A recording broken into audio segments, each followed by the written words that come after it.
Dear friends, I am honored to sit with you today. I want you to breathe with me for just a moment, slowly. Inhale and exhale. Let the world grow quiet. Let your heart open. You're exactly where you need to be. This moment is your teacher. Today, I want to talk about something we often overlook: gratitude before the promise. Yes, before. Before the healing, before the promotion, before the breakthrough, before the answer to your prayer arrives. Can you thank God now? You see, in my journey, I've sat in silence for years, not because I had all the answers, but because I had all the questions. I remember a time, many years ago, I was living in a remote Himalayan monastery. It was the middle of winter. Food was scarce. The cold was biting. And still, my master would whisper before every meal, no matter how meager, "Thank God before the blessing." I didn't understand it then. Why be thankful for soup made of just boiled water and roots? Why say thank you when your fingers are trembling from the cold? But now I understand.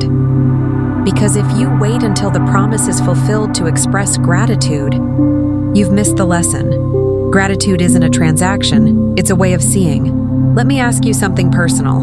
What are you waiting for right now?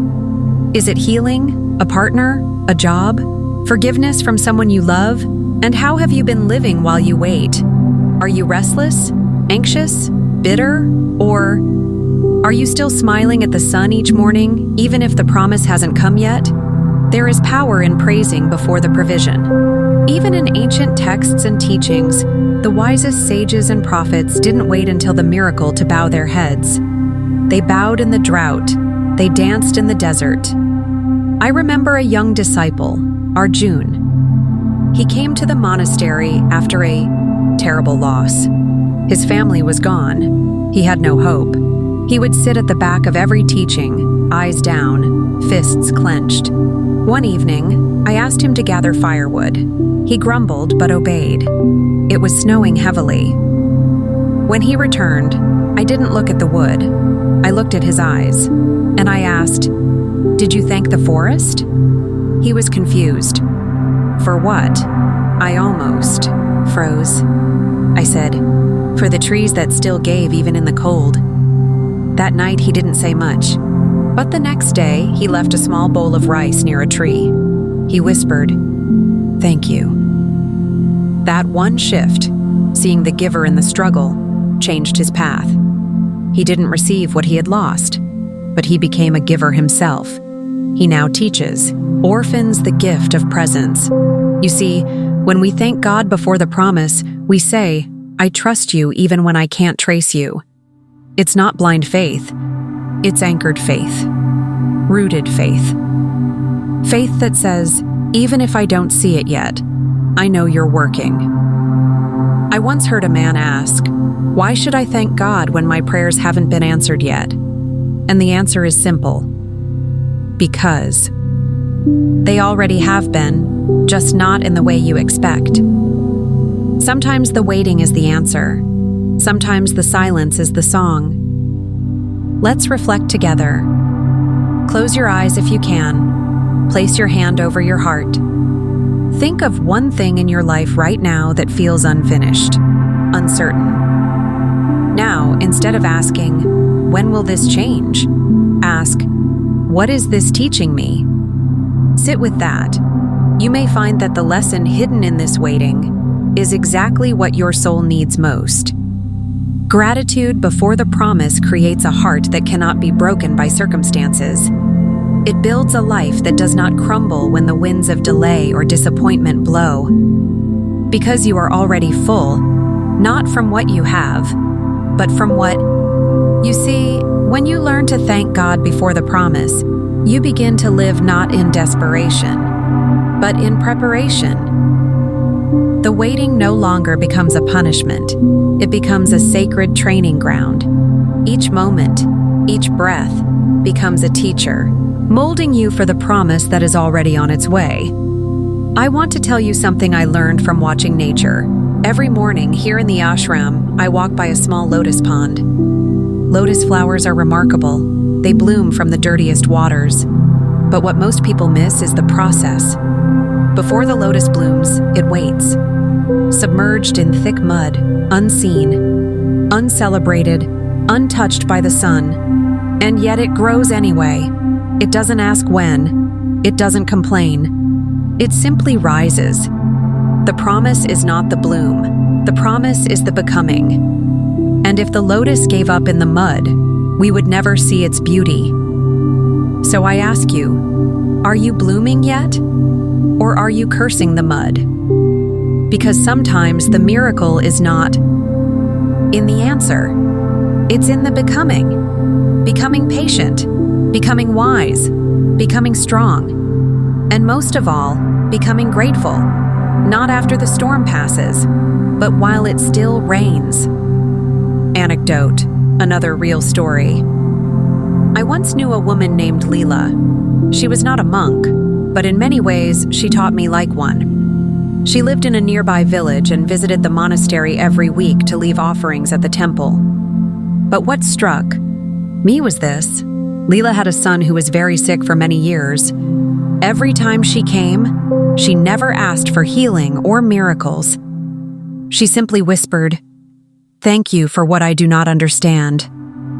One day, I finally asked her, "Why do you always thank, even when your prayers seem unanswered?" She smiled gently, "Because God is not my servant. He is my sculptor." She said she had learned to be still in the fire, knowing that every delay was a chisel shaping her soul. And perhaps that is what life is doing to you right now. Chiseling, carving, preparing you for something greater than what you're asking for. When I sit alone under the stars at night, I often whisper this mantra: "Thank you for the things I cannot see yet. Thank you for the answers that don't look like answers yet, because everything that grows must first be planted in darkness. We don't grow when everything is perfect. We grow in the waiting room, in the long nights, in the no's and the not yets. That's where character is formed. That's where peace is forged." I want to give you something practical, a small ritual, if you will. Tonight before you sleep, don't pray for anything. Instead, sit still, close your eyes, and say, "Thank you for this day, exactly as it was." Not for what you wanted, but for what was. Because when you stop resisting the present, it becomes your teacher, not your enemy. You begin to notice the beauty in the interruptions, the wisdom in the delays, the clarity in the silence. If you walk with gratitude before the promise, you become a person who is not ruled by the world's timeline. You stop comparing your chapter 2 to someone else's chapter 20. You stop asking, "When will it be my turn?" and begin whispering, "Thank you for preparing me." Remember this, dear soul. Every promise worth having takes time to prepare. Even the moon disappears sometimes, not because it's gone, but because it's realigning. So if your life feels hidden right now, trust, it's alignment, not abandonment. And in your moments of loneliness, when nothing makes sense, let gratitude be your candle. Let it light the dark corners of your heart and remind you, you are not forgotten. You are being formed in sacred silence. Before you receive it, thank God. Before you understand it, trust God. Before it arrives, praise God. Because the journey is not just to the promise, it is the promise. We have walked together through reflections, stories, silences, and I am deeply grateful that you stayed. You didn't just watch this video, you sat with it. And in doing so, you honored your own spirit. The world will always tell you to rush to succeed, rush to heal, rush to prove, rush to arrive. But the soul whispers a different message. Be here now, it says, thank him now. Not because everything is perfect, but because everything has purpose. You may not know this, but your presence here, Your willingness to listen and reflect is a sign that you are already awakening. There are no accidents. This message found you because your soul was ready to hear it. And maybe you're still waiting. Maybe the promise hasn't come. But if today you can breathe more slowly, love more freely, and give thanks more often, then you are already living the promise. Because the real promise was never about a destination. It was about transformation. Let me leave you with one last story. It's very dear to me. Years ago, during a pilgrimage, I met an old man sitting at the base of a mountain. His beard was white, his eyes were soft, and his hands were folded in stillness. I sat beside him, curious, and asked, "Are you waiting for something, elder?" He chuckled and said, "I was. For many years I waited for my son to return from war, for my crops to grow, for my health to be restored." Then he paused and smiled. But one day I realized, I don't need to wait to live. I began to give thanks while I waited. And then, the waiting stopped feeling like waiting. He leaned toward me and whispered something I've never forgotten. Heaven doesn't come after the blessing. Heaven comes when you bless the moment you're in. So today, bless your moment, whatever it holds.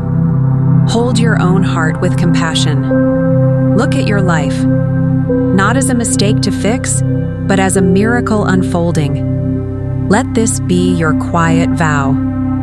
I will thank God, even here, especially here, before the promise. Final reflection. Tonight, before you close your eyes, whisper softly, I don't need everything to be complete to be content. I am already enough. I am already home. I am already grateful. Then, breathe. Feel the peace that follows. Thank you for walking this path with me today. If this message stirred something in your heart, share it. Not just with others, but with yourself. Return to it when you feel lost, weary, or impatient. Let it remind you that the delay is not the denial. The pause is not the punishment. It is simply the process. And in the process, we become who we were always meant to be. Until we meet again, walk slowly, love deeply, and thank God before the promise.